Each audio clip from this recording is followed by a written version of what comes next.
کہ اگر ہمیں غیروں پر غلبہ حاصل ہوگا تو وہ ہماری تعداد اور قوت سے نہیں ہوگا۔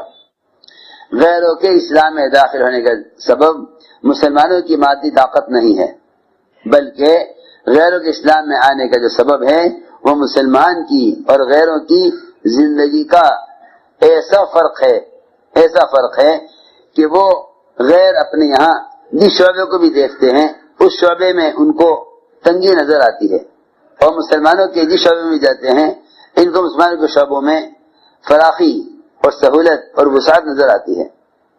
غیر اپنی زندگی کی تنگی سے تنگ آ کر اسلام کی وسعت کی طرف آتے تھے، اسلام کی وسعت کی طرف آتے تھے۔ عدالت میں جاویں تو وہاں اسلام، عدالت میں جاویں تو وہاں اسلام، مسجد میں جاویں تو وہاں اکرام۔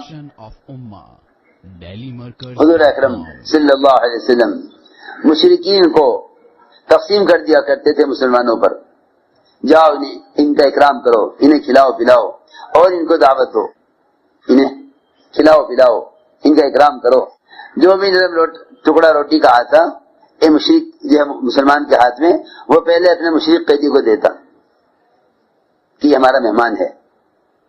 جو بیڑیوں میں جکڑا ہوا ہے خبر نہیں قتل کریں گے یا فدیہ لے کر چھوڑیں گے، خبر نہیں قتل کریں گے یا فدیہ لے کر چھوڑ دیں گے۔ ایسا شخص جب یہ دیکھتا ہے کہ یہ سب سے بہتر چیز مجھے کھلا رہے ہیں، میرا اکرام کر رہے ہیں، ایسا مشرک کفر کی تنگی سے اسلام کی وسعت کی طرف کیوں نہ آوے؟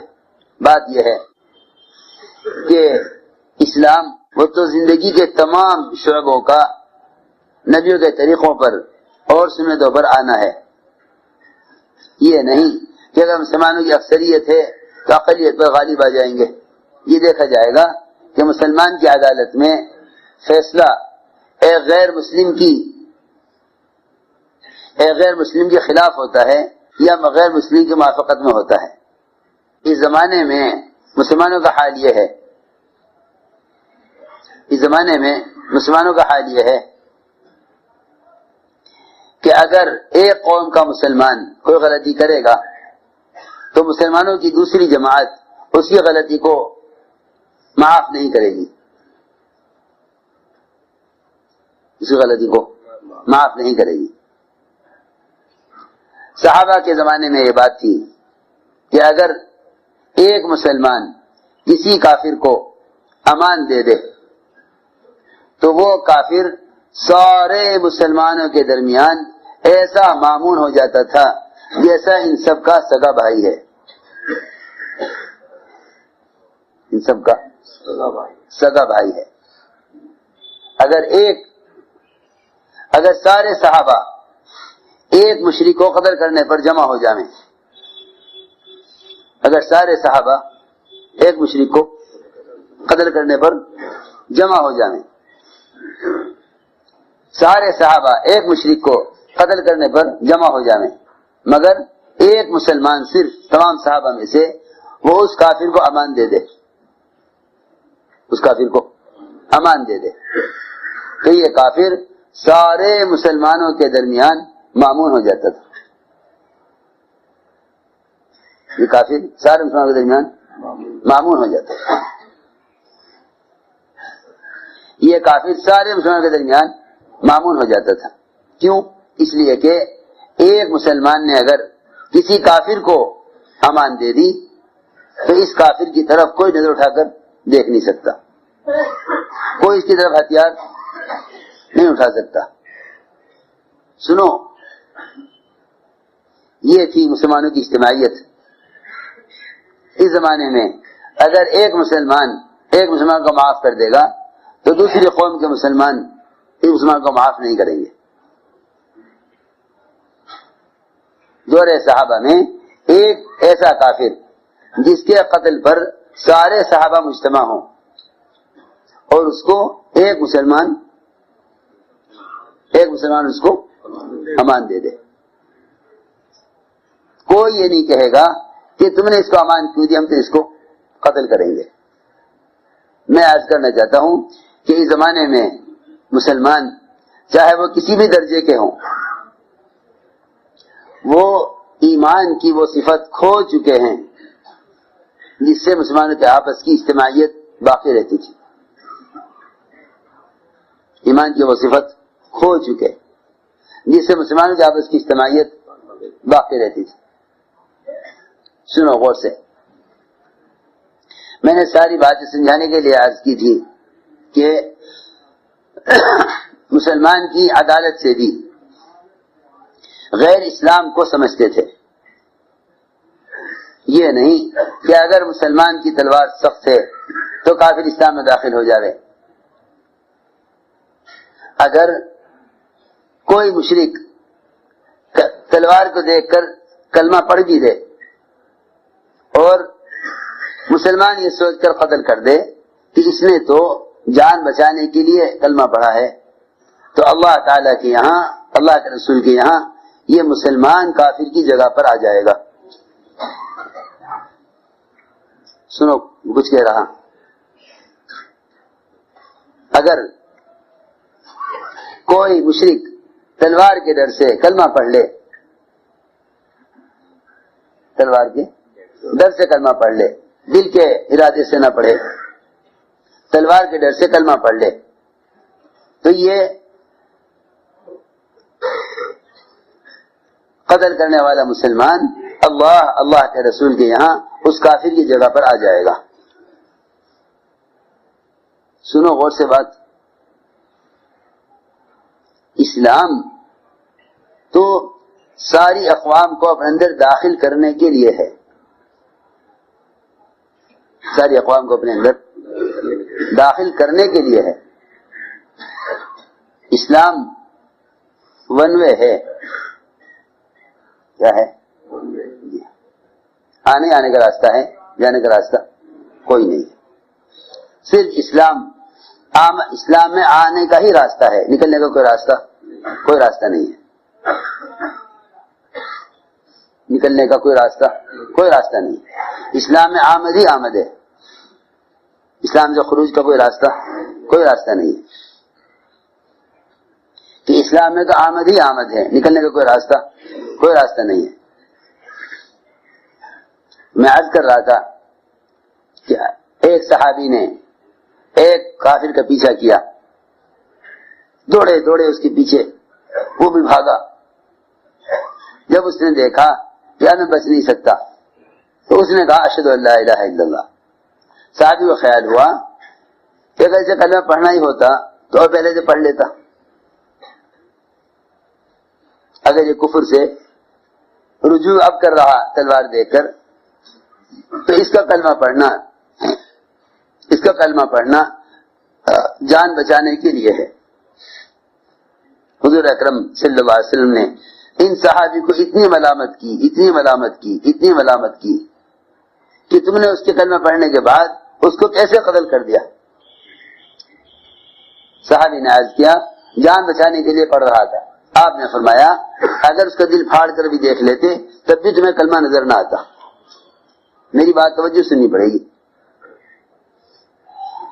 یہ مطلب نہیں ہے کہ تم دل پھاڑ کے دیکھ لیتے تو تمہیں معلوم ہو جاتا، مطلب یہ تھا کہ اگر تم اس کا دل پھاڑ کے دیکھ لیتے تب بھی تم نہیں کہہ سکتے کہ اس نے کلمہ کیوں پڑھا ہے، تب بھی تم نہیں کہہ سکتے، کلمہ تمہیں نظر نہیں آئے گا اس کے دل میں۔ اگر تم دل پھاڑ کے بھی دیکھ لو گے، ایسا نہیں کہ دل میں سے کوئی روشنی نکلے گی، تم سمجھ لو گے کہ ہاں دل سے پڑھا تھا۔ آپ نے فرمایا اگر تم اس کا دل بھی چیر کے دیکھ لیتے تب بھی تم یہ نہیں کہہ سکتے کہ اس نے کلمہ کیوں پڑھا ہے۔ میں عرض کر رہا تھا کہ اصل میں بات یہ تھی کہ اسلام وہ تو مسلمان کے معاملات سے پھیلا ہے، مسلمان کے معاملات سے پھیلا ہے، اسلام مسلمان کے معاملات سے پھیلا ہے۔ حضور اکرم صلی اللہ علیہ وسلم یہود سے جزیہ وصول کرنے کے لیے ایک صحابی کو بھیجتے، وہ جا کر ان سے کہتے یہودی سے کہ جتنا عمدہ مال ہے تو پہلے چھانٹ لے، یہ تو عمدہ مال ہے، تو پہلے چھانٹ لے، جو تو چھانٹ کے الگ کر لے گا وہ تو لے لینا، جو بچے گا وہ میں لے جاؤں گا، جو بچے گا وہ میں لے جاؤں گا، تو پہلے عمدہ مال اپنے لیے چھانٹ لے۔ اللہ اکبر۔ حالانکہ اسے جزیہ لے رہے ہیں تاکہ یہ مغلوب ہو کر تابع ہو کر رہے، جزیہ لینے میں بھی، جزیہ وصول کرنے میں بھی اتنی رعایت کر رہے، اتنی رعایت کر رہے کہ تو عمدہ مال اپنے لیے چھانٹ لے، جو مال ردی ہے وہ الگ کر دے، میں ردی مال لے جاؤں گا۔ جزیہ لینے میں ایک غیر مسلم سے اتنی رعایت کہ میں گھٹیا مال لے لوں گا، عمدہ مال تو چھانٹ لے۔ میں عرض کر رہا تھا مسلمان کے معاملات سے غیر اسلام کو سمجھتے تھے۔ علی رضی اللہ تعالیٰ عنہ کا جھگڑا ہو گیا ایک یہودی سے، ایک زرہ پر، ایک زرہ جو پہنی جاتی ہے جنگ میں، لوہے کا کرتا بڑا قیمتی ہوتا ہے۔ حضرت علی کی زرہ بڑی مشہور تھی اور بہت قیمتی تھی، حضرت علی کے اونٹ سے گر گئی، یہودی نے اٹھا لی، ایک مدت تک چھپا کے رکھی، پھر بازار میں بیچنے کے لیے نکلا، حضرت علی کا گزر ہوا، وہاں دیکھ لی زرہ بکتی ہوئی، وہاں دیکھی زرہ بکتی ہوئی۔ حضرت علی نے فرمایا یہودی سے یہ زرہ میری ہے، یہودی نے کہا غلط کہتے ہیں، یہ زرہ میری ہے۔ دونوں میں اختلاف ہو گیا۔ حضرت علی نے فرمایا عدالت میں چلو، قاضی فیصلہ کرے گا، عدالت میں چلو قاضی فیصلہ کرے گا۔ عدالت میں آئے، علی رضی اللہ تعالی عنہ عدالت میں خود تشریف لے گئے، یہودی ساتھ۔ قاضی نے دیکھا کہ مومنین تشریف لائے ہیں، قاضی بھی وہ قاضی بنایا تھا، اسے بھی خیال تھا کہ مومنین کے خلاف کوئی فیصلہ نہیں ہو سکتا۔ یہودی بھی سوچ رہا تھا کہ تو یہاں کہاں پھنس گیا، ان کی عدالت، ان کا قاضی، یہ سارے مسلمانوں کے امیر۔ لیکن جیسے قاضی نے حضرت علی کو دیکھا عدالت میں، اپنی قضا کی کرسی سے کھڑا ہو گیا اور نیچے بیٹھا، حضرت علی کے نیچے بیٹھا، حضرت علی کو کرسی پر بٹھایا، قاضی یہودی کے ساتھ زمین پر بیٹھا، قاضی یہودی کے ساتھ زمین پر بیٹھا، حضرت علی کرسی پر بٹھایا اور عرض کیا مومنین فرمائیے کیا حکم ہے، آپ کیوں تشریف لائے؟ آپ وہیں سے کچھ فرما دیتے میں کام کر دیتا، آپ کیوں تشریف لائے؟ کہا کہ نہیں، میرا معاملہ اور جھگڑا ہے، مجھے خود آنا چاہیے۔ فرمائیے کیا حکم ہے؟ حضرت نے فرمایا یہودی کے پاس جو زرہ ہے میری ہے۔ یہودی نے کہا نہیں، زرہ میری ہے۔ قاضی نے کہا مومنین آپ گواہ پیش کریں۔ حضرت نے فرمایا میرا بیٹا گواہی دے گا۔ قاضی نے کہا بیٹی گواہی باپ کے حق میں نہیں لی جائے گی، آپ کی بات سچی ہے لیکن گواہ لائیے۔ حضرت نے فرمایا کہ تمہیں معلوم نہیں کہ حسنین جنت کے جوانوں کے سردار ہیں؟ کہ ہاں یہ بات تو ٹھیک ہے، ہم نے آپ کے بڑوں سے یہ بھی سنا ہے کہ بیٹی کی گواہی باپ کے حق میں معتبر نہیں۔ چنانچہ قاضی نے فیصلہ کر دیا کہ مومنین زرہ آپ کو نہیں مل سکتی، زرہ تو یہودی کی ہے۔ یہودی کے حق میں فیصلہ ہوا، مسلمانوں کی عدالت میں سارے مسلمانوں کے امیر کے خلاف۔ رضی اللہ عنہ نے فیصلہ قبول کیا۔ جیسے ہی فیصلہ ہوا یہودی کے حق میں، یہودی نے کہا اشہد ان لا الہ الا اللہ واشہد ان محمد عبدہ ورسولہ۔ بات یہ ہے کہ ہم تو دیکھنا چاہتے تھے کہ آپ کی عدالتوں میں نبیوں کے طریقوں کے مطابق فیصلے ہوتے ہیں یا قوم اور اپنے قبیلے اور اپنے رشتہ دار اور اپنے متعلقین کے اعتبار سے فیصلے ہوتے ہیں۔ اگر مسلمان کی عدالت میں مسلمان کے خلاف فیصلہ ہو رہا ہے تو اس کا مطلب یہ ہے کہ آپ ہدایت چاہتے ہیں۔ چنانچہ علی رضی اللہ تعالیٰ نے وہ زرہ اس کو ہدیے میں دے دی، فرمایا اس تم اسلام لے آئے، یہ زرہ تمہارے لیے ہدیہ ہے۔ یہودی نے یہ کہا کہ مومنین زرہ آپ ہی کی ہے، زرہ آپ ہی کی ہے، میں دیکھنا چاہتا تھا کہ آپ کی عدالتوں میں فیصلے ہوتے ہیں وہ انبیاء کے فیصلوں کے مطابق ہوتے ہیں یا اس کے خلاف ہوتے ہیں۔ ساری بات کا خلاصہ یہ تھا کہ وہ محنت جو صحابہ پر کرتے تھے، وہ محنت جو صحابہ پر کرتے تھے، وہ محنت امت میں سے ختم ہو گئی، وہ محنت امت میں سے ختم ہو گئی، وہ محنت ختم ہو گئی جو صحابہ پر کرتے تھے۔ یہ ہے اس مسلمان کے اسلام سے مرتد ہونے، اسلام سے نکلنے کا اصل سبب۔ میں نے ساری بات صرف سمجھانے کے لیے عرض کی تھی کہ صحابہ کی محنت غیروں پر اور صحابہ کی محنت صحابہ پر، جیسے انبیاء علیہ السلام کی محنت غیروں پر اور انبیاء علیہ السلام کی محنت اپنے اتباع کرنے والوں پر،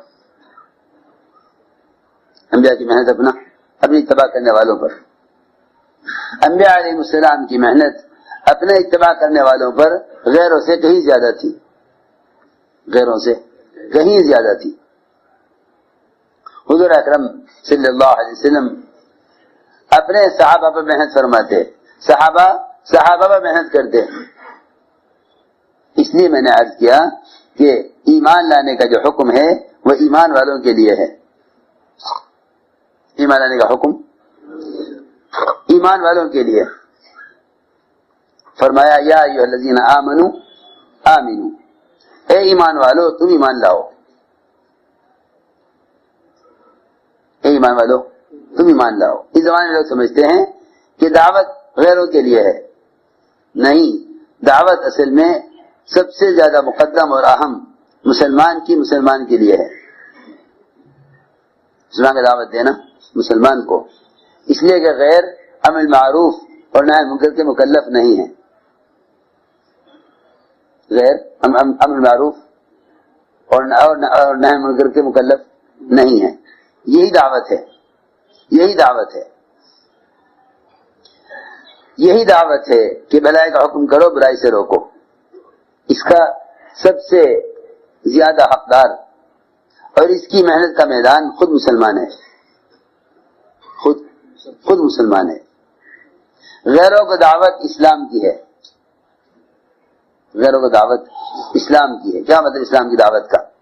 کہ آ کے دیکھو ہمارے بازار میں اسلامی بیع و شراء اور اسلامی خرید و فروخت، اسلامی معاملات کیسے ہوتے ہیں۔ آ کے دیکھو ہماری عدالتوں میں کہ اسلام کے مطابق عدالتوں کے فیصلے کیا ہوتے ہیں۔ آ کے دیکھو ہمارے گھروں میں اسلامی معاشرہ کیا ہوتا ہے۔ آ کے دیکھو ہماری مساجد میں کہ لوگ اللہ کی عبادت کیسے کرتے ہیں۔ ہندا جس کو اسلام سے سب سے زیادہ نفرت تھی، اور کتنی نفرت ہوگی، کتنی نفرت ہوگی جب حضرت حمزہ کا کلیجہ چبا جائے غصے میں، اسلام سے کتنی نفرت ہوگی۔ آپ کے چچا کا کلیجہ چبا جاوے، اتنا سخت دل کس کا ہوگا، اتنا سخت دل کس کا ہوگا، اتنا سخت دل کس کا ہوگا کہ آپ کے چچا کا کلیجہ چبا جاوے۔ یہ انتہائی سختی کی علامت ہے، انتہائی سختی کے آدمی قتل کر کے ٹھنڈا ہو جاتا ہے، لیکن وہ اس پر بھی کافی نہ ہوا بلکہ سینہ پھاڑ کر کلیجہ نکال کے چبایا۔ جب اتنے سخت دل عورت کو اللہ اکبر فتح مکہ کی رات کی عبادت صحابہ کی،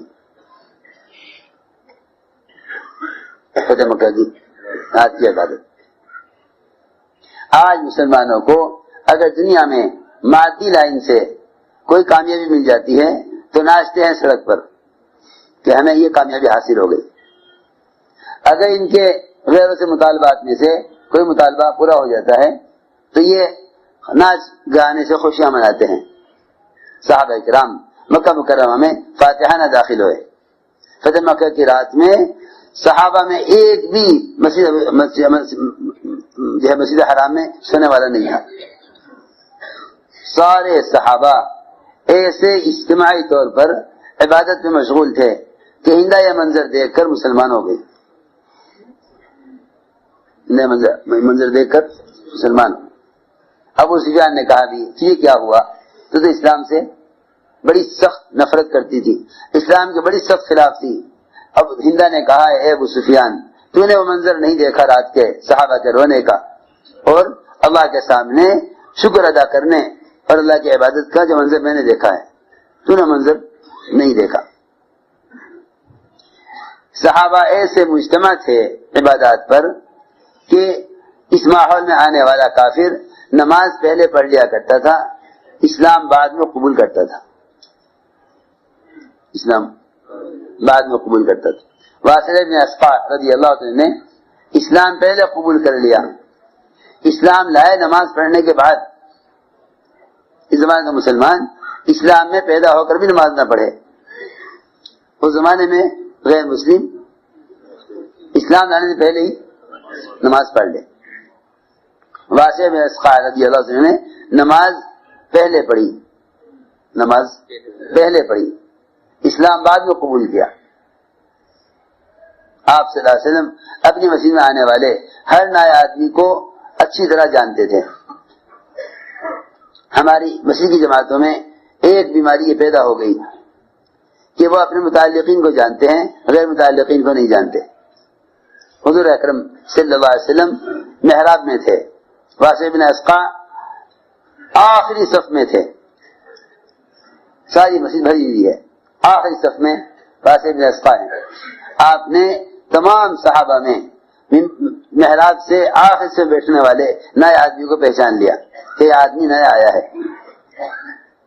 آپ خود اٹھ کر تشریف لے گئے ان کے پاس، یہ نہ فرمایا کہ ان کو ہمارے پاس لے کر آنا، ان کو ہمارے پاس یہ نہ فرمایا ان کو ہمارے پاس لے کر آنا، آپ خود اٹھ کر گئے، آخری صف میں بیٹھے ہوئے تھے واصل بن اسقع۔ کیسے آنا ہوا؟ کہ اسلام قبول کرنے کے لیے آیا ہوں۔ آپ نے خود جا کر دعوت دی۔ میں عرض کر رہا تھا صحابہ عبادات پر ایسے مجتمع تھے کہ اگر کوئی اس ماحول میں آتا تو یہ نہ سوچتا تھا کہ پہلے تو میں مسلمان ہو جاؤں پھر نماز پڑھوں گا، کہ اجتماعی عمل میں صحابہ کے ساتھ